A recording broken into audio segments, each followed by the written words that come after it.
வணக்கம். கிரிப்டோவா? அதெல்லாம் ஒரு ஸ்கேம், ஒரு ஏமாத்து வேலை, இப்படித்தான் நீங்க நினைக்கிறீங்களா? அப்போ கண்டிப்பா இந்த விளக்கத்தை பாருங்க. இது உங்களுக்காகத்தான். சரி, வாங்க விஷயத்துக்கு போலாம். இப்போ கிரிப்டோ அப்படின்னு சொன்னாவே போதும், நம்மள பல பேருக்கு மனசுல வர்ற வார்த்தை என்ன தெரியுமா? அதுதான் ஸ்கேம். ஏமாத்துறது, மோசடி, நஷ்டம் இதெல்லாம் தான் உடனே ஞாபகத்துக்கு வருது இல்லையா? ஆனா ஒரு நிமிஷம், நான் ஒரு சின்ன கேள்வி கேட்கிறேன். ஒரு விஷயத்த பத்தி முழுசா தெரிஞ்சுக்காமலேயே அத தப்பு, அது மோசம் அப்படின்னு முத்திர குத்துறது சரியா? வாங்க இத பத்தி கொஞ்சம் யோசிச்சு பார்க்கலாம். வாங்க ஒரு சிம்பிளான உதாரணத்தை பார்ப்போம். ஒரு கத்தியை எடுத்துக்கோங்களேன். அது சமையலுக்கு யூஸ் பண்ணா அது ரொம்ப உபயோகமான ஒரு பொருள். ஆனா அதே கத்திய ஒரு ஆயுதமா மாத்திட்டா அது ரொம்ப ஆபத்தான ஒண்ணு. அப்போ இங்க தப்பு கத்தி மேலையா? இல்லவே இல்ல. அத நாம எப்படி பயன்படுத்துறோங்கிறதுல தான் தப்பே இருக்கு. இதுதான் ரொம்ப முக்கியமான பாயிண்ட். அந்த கத்தி மாதிரி தான் கிரிப்டோவும் ஒரு கருவி, ஒரு டெக்னாலஜி, அவ்வளவுதான். அதை நல்லபடியா பயன்படுத்துறோமா இல்ல கெட்டதுக்கு பயன்படுத்துறோமாங்கிறது நம்ம கையில தான் இருக்கு. உங்களுக்கு இது ஆச்சரியமா இருக்கலாம், ஆனா இது ஒன்னும் புதுசு இல்ல. யோசிச்சு பாருங்க, ஏடிஎம் மெஷின் முதல்ல வந்தப்போ, ஐயோ நம்ம காசு மெஷின்குள்ள போயிடுமேன்னு எல்லாரும் பயந்தாங்க. அப்புறம் யுபிஐ வந்தப்போ, இது சேஃபா இருக்குமான்னு ஒரு பெரிய சந்தேகமே இருந்துச்சு. ஆனா இன்னைக்கு நிலைமை என்ன? இதெல்லாம் இல்லாம நம்மளால ஒரு நாள் கூட இருக்க முடியுமா? கிரிப்டோவும் அதே மாதிரி ஒரு அடுத்த கட்ட டெக்னாலஜி தான்.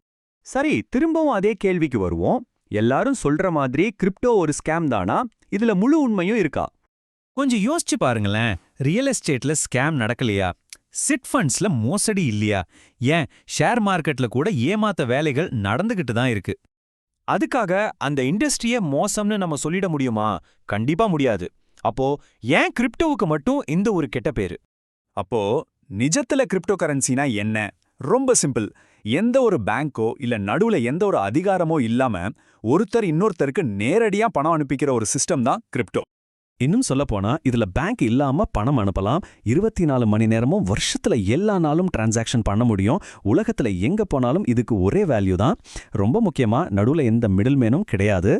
அதனால நல்லா புரிஞ்சுக்கோங்க, கிரிப்டோங்கிறது ராத்திரியோட ராத்திரியா பணக்காரன் ஆகுறதுக்கான ஒரு குறுக்கு வழி கிடையாது. இது ஃபியூச்சருக்கான ஒரு ஃபைனான்ஷியல் டெக்னாலஜி.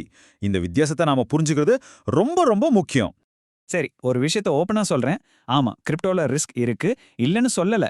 ஆனா நீங்களே சொல்லுங்க, எந்த இன்வெஸ்ட்மெண்ட்ல தான் ரிஸ்க் இல்ல? பாருங்க, எந்த துறையா இருந்தாலும் சரி, அத பத்தி சரியா தெரிஞ்சுக்காம பணத்தை போட்டா நஷ்டம் தான் வரும். ஆனா அதே விஷயத்த கத்துக்கிட்டு பொறுமையோட முதலீடு செஞ்சா கண்ட்ரோல் நம்ம கையில இருக்கும். இதே ஃபார்முலா தான் கிரிப்டோக்கும். அதனால விஷயமே இங்க தான் இருக்கு. கிரிப்டோ கெட்டதில்ல, கிரிப்டோவை நாம தப்பா புரிஞ்சு வச்சிருக்கிறது தான் கெட்டது. சோ நீங்க என்ன பண்ணணும்னா, எடுத்த உடனே இது வேண்டான்னு ஒதுக்காதீங்க. ஸ்டெப் 1 முதல்ல அதை பத்தி கத்துக்கோங்க. ஸ்டெப் 2 அது எப்படி வேலை செய்யுதுன்னு புரிஞ்சுக்கோங்க. அதுக்கப்புறமா உங்க முடிவை நீங்களே எடுங்க. ஏன்னா ஒண்ணு மட்டும் ஞாபகம் வச்சுக்கோங்க, பயத்தை வச்சு நாம எடுக்கிற முடிவுகள் சில சமயம் நம்ம எதிர்காலத்தையே நம்ம கிட்ட இருந்து தட்டி பறிச்சிடும். சும்மா யோசிச்சு பாருங்க.